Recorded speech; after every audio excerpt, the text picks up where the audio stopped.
One. Good evening, everyone. Welcome to another illuminating webinar by LawSikho. And today we are honored to have with us Mr. Vaibhav Chaudhary, a distinguished practicing advocate and recently turned advocate on record at the Supreme Court of India. So, before we plunge into the intricacies of Supreme Court's verdict on the abrogation of Article 370, let's gain some insights into Vaibhav sir's journey. Sir, we really want to know about you, like your after law school journey and everything about your Supreme Court practice. Thank you, Ina. Thank you for Yes, inviting me and yes, for welcome, sir. Yeah. connecting again. Okay, with regard to my journey, I think I'm a 2012 law graduate from National Law School, Patiala.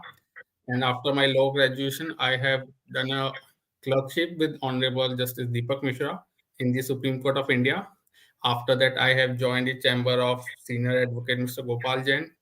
And after working for a couple of years with him, I have started my independent practice mainly before the Supreme Court of India and before other tribunals, High Court as well.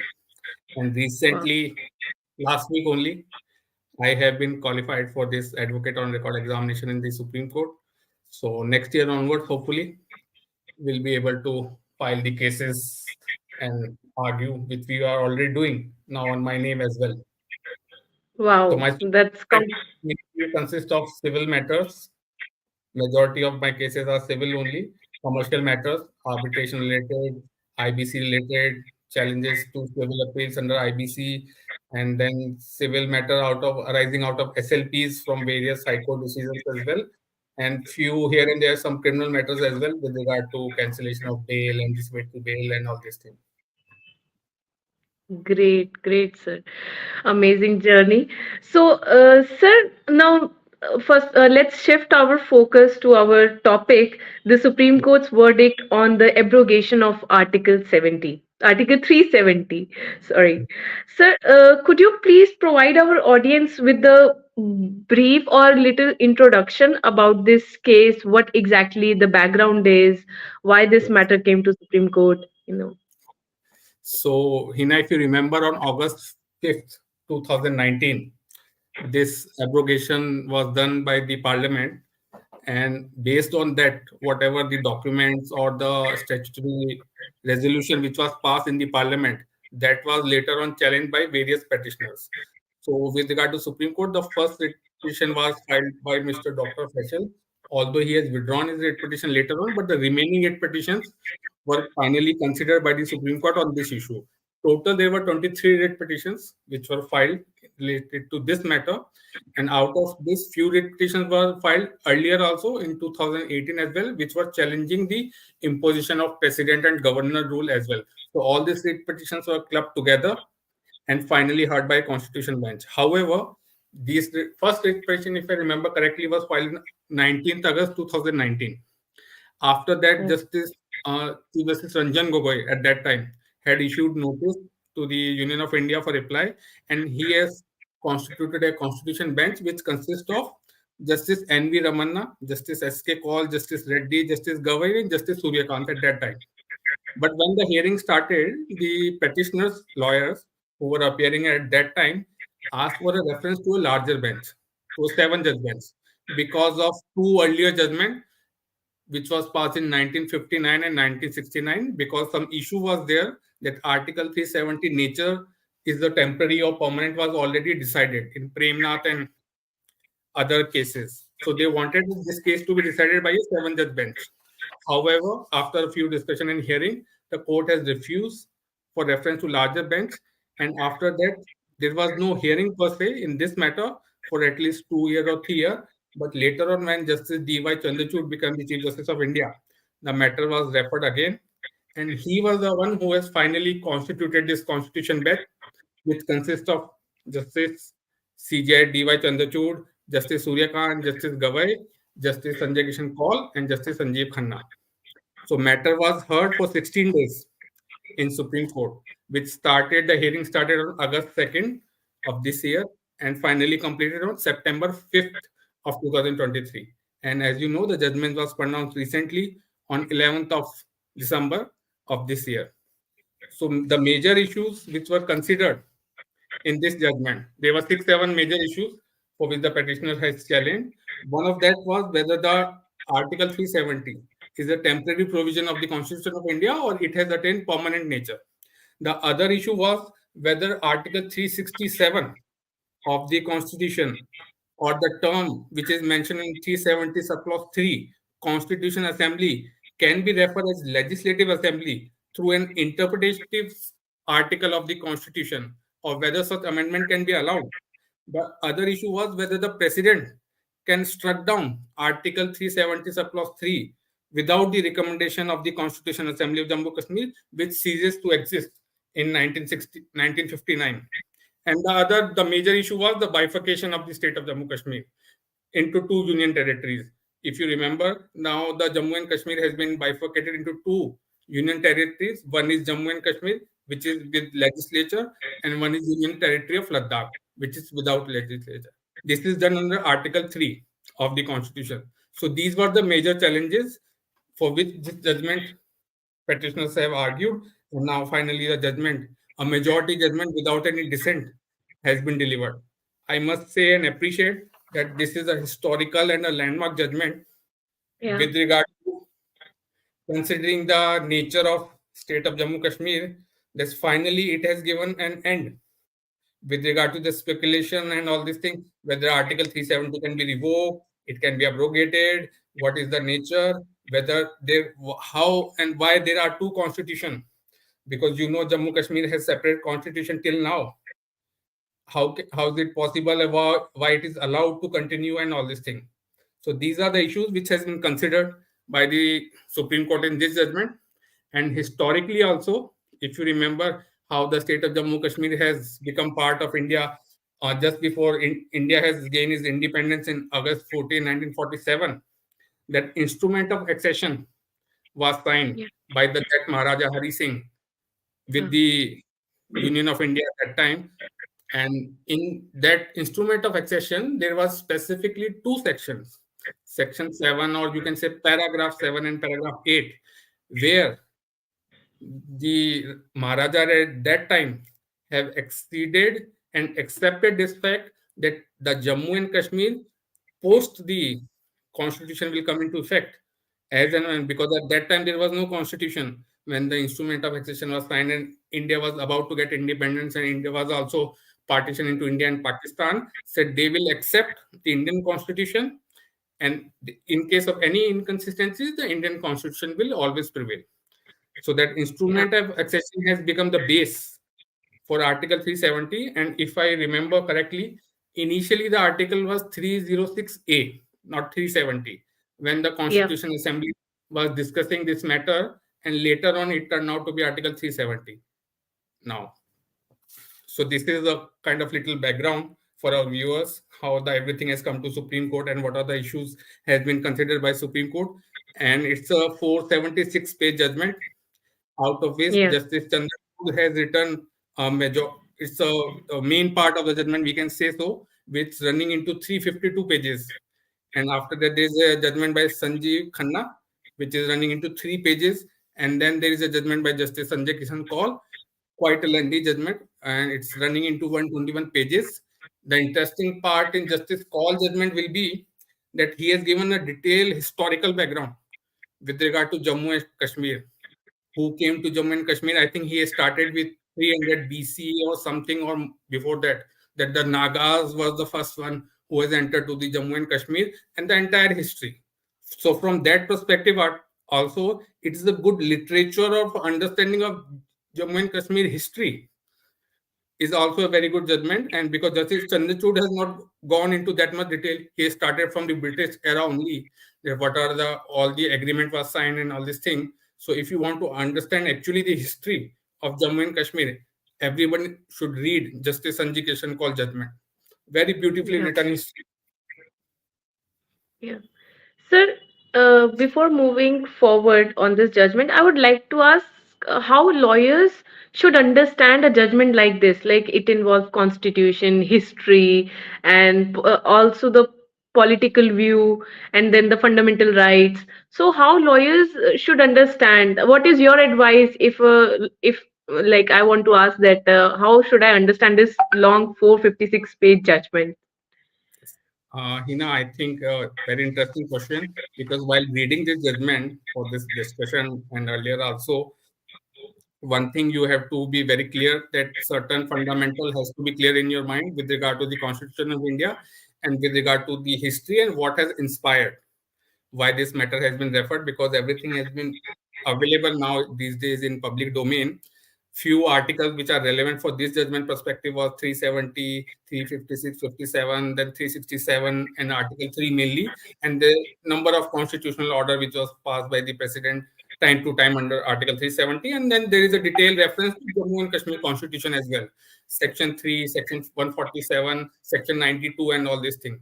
So from constitution aspect, for law students, young lawyer, it is a very important and a very good literature to understand the Indian Constitution in context of Article 370. But how to approach and how to read this judgment is, or I will say that it's quite a difficult judgment to read and to understand in one go, because of the length also and because of the issues which are involved. So I Yeah. suggest before going through into this judgment in detail, it's better to have a summary of this judgment, because now these days everybody is explaining the judgment through online mode also. So let's the summary of the judgment is always helpful before going into the detail of the judgment.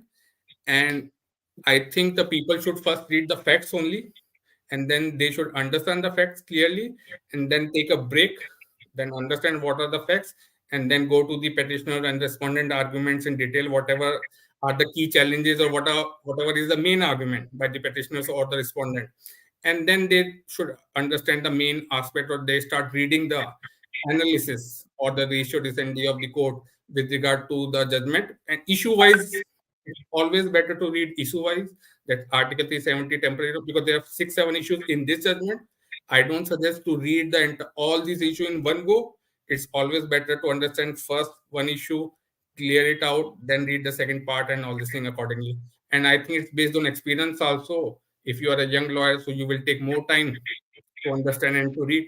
And people like us, one reading is sufficient for us to understand the entire issue, because we were following also this judgment, written some articles also about this issue and all this thing. So not a difficult thing to read or to understand for a senior or seasoned advocates. Yeah. So, were you present at the Supreme Court when this judgment was, when this verdict was passed? How it impacted the environment there?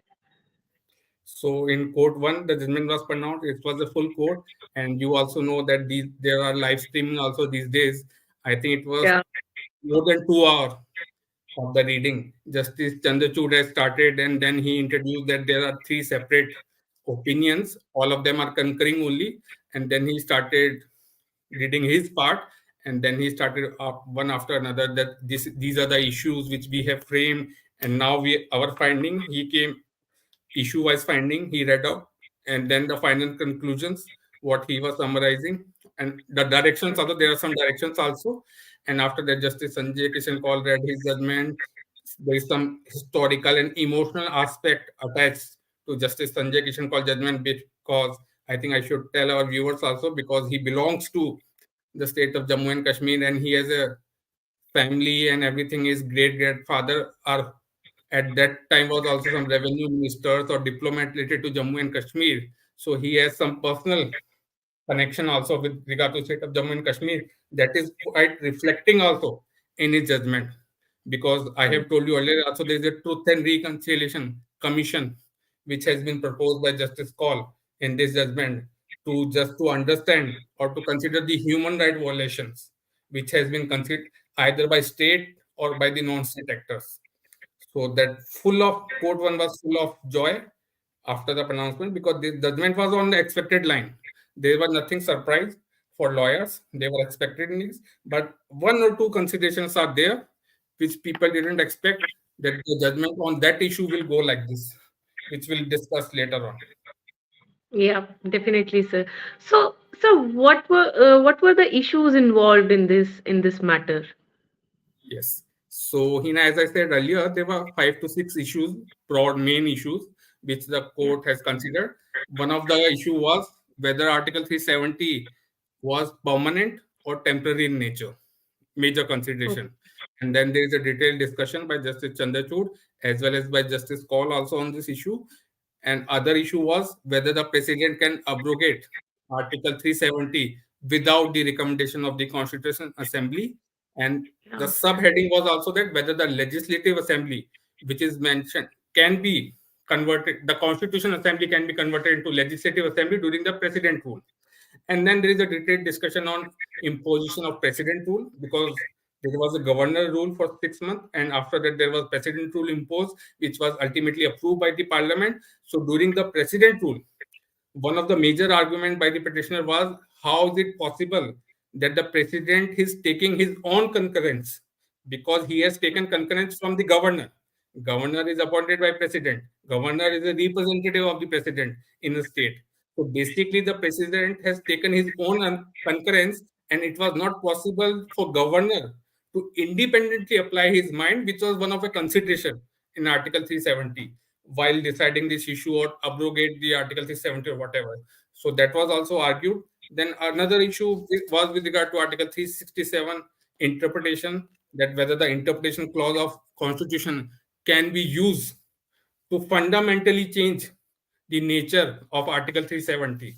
The other issue was the reorganization of Jammu and Kashmir into two union territories.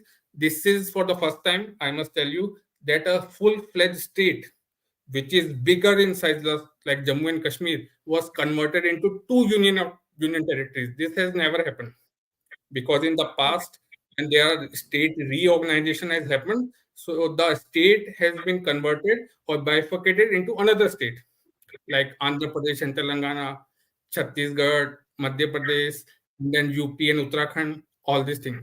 This has never happened that the entire state has been converted into union territory.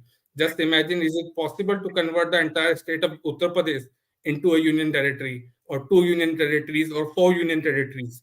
This has been done with regard to the state of Jammu and Kashmir. This was done through a Reorganization Act 2019 under Article 3. And one of the consideration was a major consideration, whether the state of Jammu and Kashmir at the time of accession to the India in 1947 and 49 has retained its sovereignty or not. So Oh, on this okay. aspect, Justice Chandrachud has said कि Jammu and Kashmir, because in the constitution of Jammu and Kashmir there is no mention of term sovereignty. But in Indian constitution and the preamble of our constitution, the term sovereignty has been mentioned. So he has said, while writing for Justice Gavai and Justice Suryakant, that Jammu and Kashmir has not retained any internal sovereignty or independent sovereignty while accessing to India in 1949. However, there is a slight disagreement by Justice Kaul on this issue. He has said that there was an internal sovereignty which was given to Jammu and Kashmir, and that's why Article 370 was. But on the main conclusion, he has agreed with Justice Chandrachud. But he has given a slight, small dissenting opinion on this aspect, that there was a internal sovereignty with regard to the Jammu and Kashmir, for which Justice Sanjeev Khanna, in his three-page judgment, has also concurred. And with regard to the reorganization of the state into union territory, if I just summarize the findings of the court, it will be that with regard to Leh and Ladakh, the court has accepted that a state or the portion of a state can be converted into a union territory. And this is permissible under Article 3, subclause, under the proviso of Article 3. But with regard to that the entire statehood can be transferred into UT, they have decided that this matter will be considered at the later stage, because currently there is no occasion. Because if you remember, learned Solicitor General of India Tushar Mehta, while arguing for the Union of India, has made a statement that in coming days they will restore the statehood of the Jammu and Kashmir. So there is no need to consider this issue or the legality of this issue or the procedure involving this issue. And they are also time bound manner that they will conduct election also for the state of Jammu and Kashmir. So there are certain Yeah. direction also in this judgment. These are the direction which has been given to the Union of India. First, to restore the statehood of Jammu and Kashmir, although no timeline has been given, but at the earliest they have mentioned. And with regard to the election, because if you remember, after 2018 there is no election in the state Yeah. of Jammu and Kashmir, and now we are in 2023. However, the Supreme Court has given 1 year time post this judgment.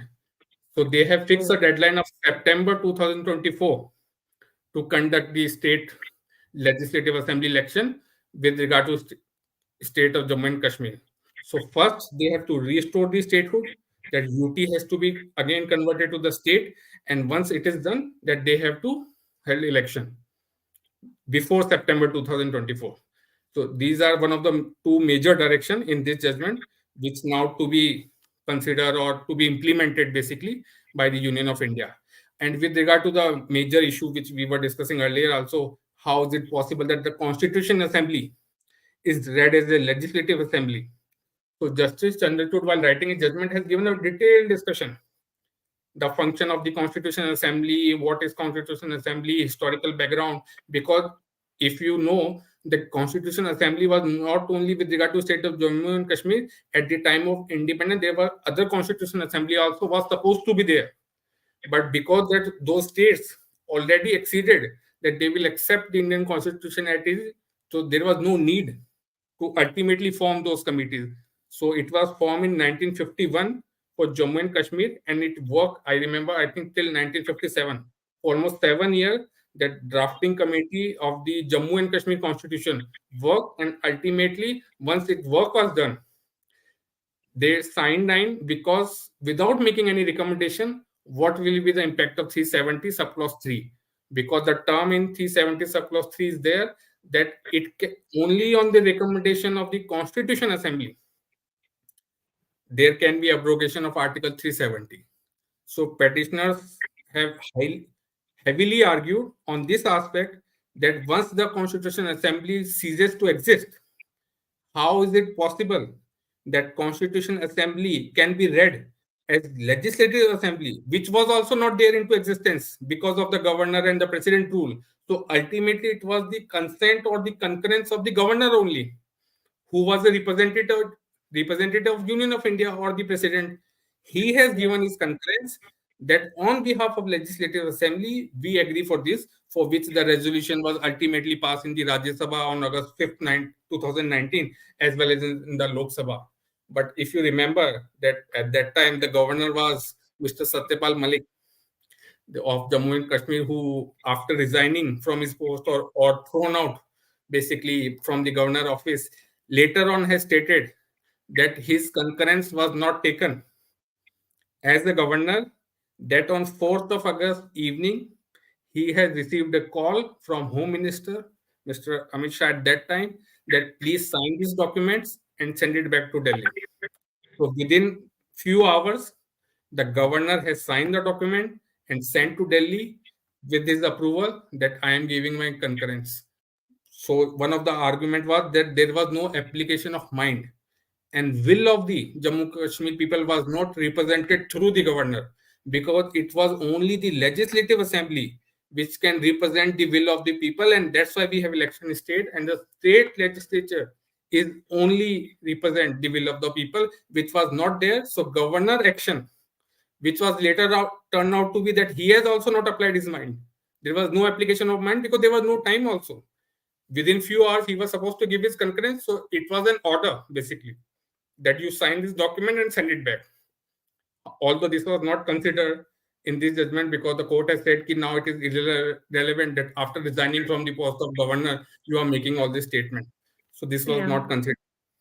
So, and another issue with regard to the temporary and the permanent nature of Article Yeah. 370, the court has finally concluded, and all five judges have agreed that Article 370 was always a temporary provision. It cannot attain permanent nature just because the Constitution Assembly has ceases to exist. And because the provision itself started with the term, that temporary provision with regard to state of Jammu and Kashmir. And then he has read the Maharaja Hari Singh statement, instrument of accession, and the other debate in the Constitutional Assembly was very important and heavily relied by Justice DYC and Justice Call while writing the judgment, that even in the Constitution Assembly discussion, it was agreed and it was discussed that it is for certain time period until the independent constitution has been drafted for state of Jammu and Kashmir. This provision will remain there, but we don't know what happened once the Constitutional Assembly ceases to exist, that why they have not made any recommendation at that time in 1959 to make this article 370 inoperative basically. So these were the major issues, and these were the summary of findings with regard to this judgment. Yeah. So, and the final decision, what I mean, how should we understand this decision and how it will gonna impact the society, the nation at large? So, final conclusion can be said that this Article 370 is temporary provision and now it ceases to exist, and there is no Constitution of Jammu and Kashmir operative now. The entire Constitution of India is now applicable to the state of Jammu and Kashmir, currently the Union Territories of Jammu and Kashmir and Union Territory of Ladakh, and the power of the parliament or the president to convert a state into UT or state into two UTs or whatever way is absolute power. And one of the issue was that there is no necessary for any recommendation from the legislative assembly to change the geographical boundaries of a state. This is Yeah. also been upheld, which is one of the major consideration for all the lawyers and or the constitutional law expert. If you remember, Justice Nariman recently has made a Yeah. statement that the Indian Constitution is a federal constitution. We are in federal structure where center has certain power, state has also has some independent power, and then there is a concurrent list and all this thing. But if you give an absolute power to center with regard to Article 3 and changing of boundary of state without any check and balance, then ultimately it will set a bad precedent for future. Because just imagine if a precedent rule is imposed, hypothetically in the state of Uttar Pradesh, because of the failure of the constitutional machinery, and the same thing is repeated with regard to the state of UP, that it has been finally converted into two UTs, or one UT has been crave out, the western UP, the Meerut and the Muzaffarnagar region has been crave out and created as a UT without any concurrence from the state assembly because there was a precedent rule. So this thing can repeat, and this is one of these major consideration. For that purpose, there is a possibility that some review might be filed and court might reconsider its judgment, because they have said ki will consider this independently as and when the situation arise. Although the situation has already arisen with regard to state of Jammu and Kashmir, but because of the statement of Lieutenant Solicitor General at that time, they have decided not to decide anything or give any finding on this issue. So this is one major aspect that might require a reconsideration. Otherwise, in totality, I think everybody was is happy with regard to, because we always believed and we always wanted that there should be an authority and pronouncement that state of Jammu and Kashmir is always and was and always remain an integral part of India, and Yeah, there should be only definitely. Yeah. Sir, what do you think that this judgment, how it will going to impact fundamental rights? Is it beneficial? Because I heard that when Article 370 was there, it was impacting the fundamental rights of the residents, and people were kind of scared to go there for because they don't have right on the fundamental rights. Article 35A was, which Yes, has also Article 35. indirectly through this process, was giving a specific or discretionary power to the resident of Jammu and Kashmir that they have right to purchase property, outsider cannot purchase, and all these things, and fundamental rights. And there was issue, and because of this judgment also, I now it has been set aside, and now everybody, including you and me, now just like we can buy property in any state till now, we Wow, also have right now to invest, to buy properties, or to enter into any business connection or whatever investment in the state of Jammu and Kashmir. So from our great. perspective, it is a good opportunity, but from the domicile perspective of the resident of the Jammu and Kashmir, they never wanted this, that the outsider should come, invest, and purchase their property, because they wanted to restrict the property right to themselves. However, now it has been set aside, or it is no more applicable, basically.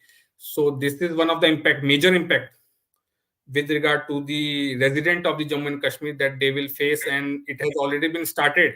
That if you know through newspaper that there is lots of economic activities are happening in the state of Jammu and Kashmir. So corporate houses are already moving to buy properties, purchasing hotels, Oh. resorts, factories. Everything is coming, and one of the Hmm. major reason, I think, if you remember, Home Minister Amit Shah, while making this statement on August 5th, 2019, he has specifically emphasized that economic backwardness in the state of Jammu and Kashmir was only because of Article 370.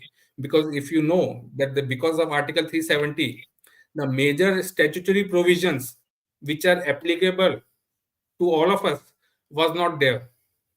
Like we have so many social legislature, beneficial legislatures, labor laws, maternity benefit acts, forest act, and all the things, right to information act, and there's so many things. These were not applicable. These were applicable to certain extent to which they have allowed.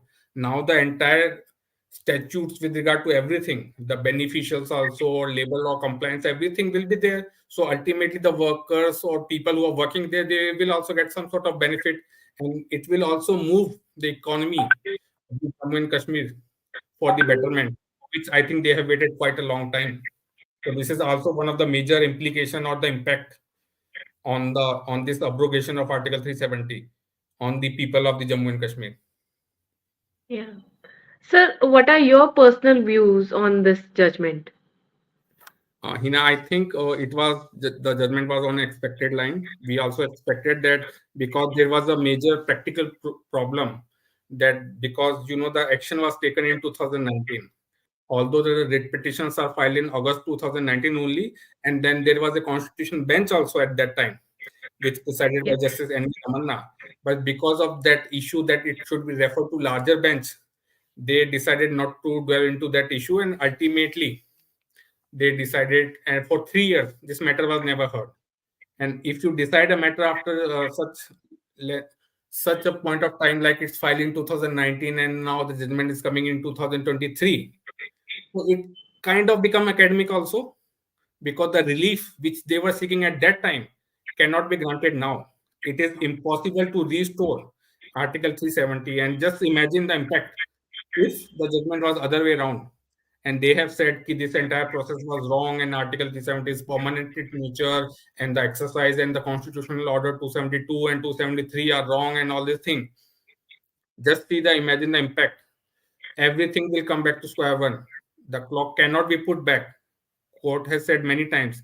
This was also one of the consideration, and so everybody believed from lawyers' perspective also that they will say all these thing and they might finally give a closure to this issue.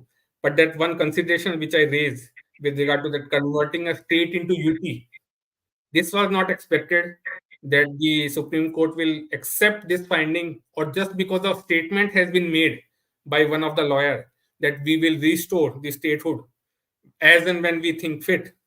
Based on that, they decided not to even delve into that issue and not to decide that issue, because it will ultimately impact the federal structure, which has been already pointed out by Justice Nariman.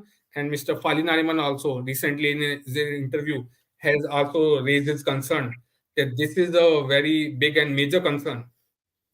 The federal structure will be compromised because of this, and something of similar can be happen again.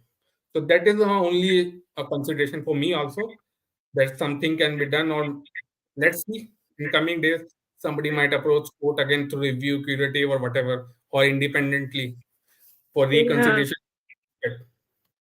So, what do you think? Will the review be filed? I hope so, because the people, the petitioners who have filed this matter belongs to state of Jammu and Kashmir. There were political leaders also, and the residents of and various organizations from the state of Jammu and Kashmir who has filed this writ petition. They are not happy and they are not satisfied with this judgment. Obviously, it is against them. They said that the will of the people was not represented through all this action. They were never considered, and now the Supreme Court has also turned a blind eye on them.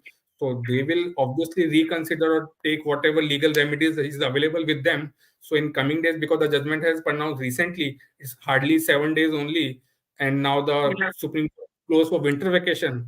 So nothing has been filed yet now, but let's expect that something will be filed. And because Justice Kaul is also retiring on 25th of December this month, so there will be a new judge also in this bench to consider the review petition. As you know, we discussed with regard to that marriage equality judgment also, that two judges have retired and there will be new bench. So sometime it happens that new bench or the new judge might give us some new flavor to this review or Yeah. the and that truth So and reconciliation commission can also be challenged or whatever, something can be done. Union of India might not be interested in that. They might say, "Ki kindly reconsider the judgment on this aspect." They don't want to establish to consider the human right violation and all this thing.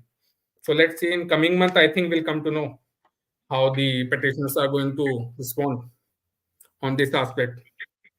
sir, according to you, what's beneficial for the public of this nation? Like Article 370, this होना चाहिए या नहीं होना चाहिए? What do you think? What's benefit for the nation? Now it is not there, Hina. So I don't think there is need to any discussion because 370 has been removed now permanently as of now, and let's hope that it is not restored through whatever means in the coming days or in the future. So I think we are happy. We always believed that state of Jammu Kashmir is always an integral part of India, Yeah, and now there is a stamp of approval by the Honorable Supreme Court of India through a constitution bench judgment, which is an authority in itself. So I think there is a closure on this issue, and I think everybody, majority who was not, because always when there is a judgment by a court, there is always some people who will not accept the judgment or who think that court has done something wrong and they might want a reconsideration on that issue or the judgment. But I personally believe that now it is a closed chapter and let's not open it again. great. The Great, sir. judgment has Thank you. too many years. Yeah. Yeah. Thank you so much, sir, for this amazing session, insightful session. I really enjoyed it and I really learned a lot. So, if anyone have questions, like audience watching us, so anyone have a question, you want to ask something to Mr. Web Chaudhary, you can ask. You can post your question in the comment section. Sir, you can also share if somebody wants to follow you on LinkedIn, they can follow you. Do you have Yes. any message for our audience, sir? Yes, they can search me by my name on LinkedIn, Instagram, everywhere. You are following me, I keep posting such type of issues, and I am always interested.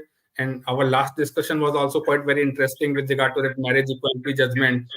This is Yeah, also one of our landmark judgment. We have discussed the way forward at that time, because but in this judgment I don't believe that there is any way forward left for consideration, and we don't want any way forward because this is ultimately what was needed and ultimately what has been done by the court. It is on expected line. And one another important aspect which I think I would like to tell our viewers with regard to this issue, that this truth and reconciliation commission which Justice Call has suggested, it is basically he has taken reference from South Africa, because in South Africa there was such commission was constituted to find out the atrocities and all. And similar thing he has suggested, because during the arguments, few of the lawyers were suggesting that there is never any commission who has considered this aspect, the large scale human rights violations of mm, Kashmiri Pandits, mainly, who were forced to leave their homeland and now settle in various parts of our country. So all these things should be considered, and the report should be published, and everybody should know what has happened with them at that time and who was responsible at that relevant time, whether the state actors or non-state actors or the outsiders. You know the condition of the state of Jammu and Kashmir, that there are other states outside India who are heavily involved to destabilize that region. This is also a consideration by the Supreme Court while making this judgment. And I think one more thing, there is a response which has come from the neighboring state from both sides on this issue, that they have refused to accept, this is on expected line, that they have refused to accept this judgment, that Indian Supreme Court has no authority and all this thing. The matter was is still pending in United Nations resolution. If you remember, there's a United Nations resolution on this aspect, that there has to be some publicity and all this thing. And they said that they don't believe all this because they have also obviously was against the abrogation of Article 370 when it was done in 2019. And then there is a response from China as well, because they are concerned with Ladakh, Leh and Ladakh. They have also stated that it is part of our territory and all the things. They keep repeating the same thing every time, and they don't accept, because Indian court has accepted that Indian government has power through the Constitution Article 3, that they can convert a state into UT. So they have raised objection officially with the Indian government from both sides. But although I don't think we should consider all this thing totally irrelevant from our perspective, because we are Yeah. here for the legal discussion Yeah. and what is legal implications and all. Yeah. Any advice, sir, for young lawyers as we are going to end this session? So, any advice for us, for young lawyers? Regard to how to read the judgment or how to read Yes, it. yes, yes. On that only. I think if you are interested, I always suggest, because when I was working with Justice Deepak Mishra, he was the first who told me that, Vaibhav, whenever you are free, don't waste your time and always try to read the latest judgment of the Supreme Court on whatever topic you are interested, because every judgment is itself is in a book, or it's a literature, or it is something that once you read it and you understand it, because that marriage equality and now this Article 370 judgment, then there was a Maharashtra judgment, then there's a demonetization judgment, there are back-to-back constitution benches judgment from the Supreme Court, and recently that arbitration agreement, the stamping and unstamping saga, which has finally been settled out by a seven-judge bench. Because as a lawyer, if you are practicing, you should always aware what is the recent judgment and how it is relevant and applicable. Although, like, these types of judgment are per se not helpful in our day-to-day litigations, because the judgment which the cases we file or the matter we argue, because the proposition is quite different, sometimes some legal principle might be helpful. So we should read from that perspective, and just for knowledge perspective also, because usually the judgments very well written, Yeah. beautifully written, and there, once you read, you will come to know there's so many things which is not there in the public domain. Like, after reading this judgment, I was not aware about the state of Jammu and Kashmir history in such a detail. So I also recommend that you should also read Justice Call judgment to understand how the state of Jammu and Kashmir has evolved from long back, from third, fourth century BC and all this thing. And then what Yeah. has happened during the British time period, and what was the history, why there was an accession and all this thing. Yeah. Thank you, Webber sir, for this amazing session. We're really grateful for your time, for your knowledge, and the experiences you shared with us. Thank you for everything.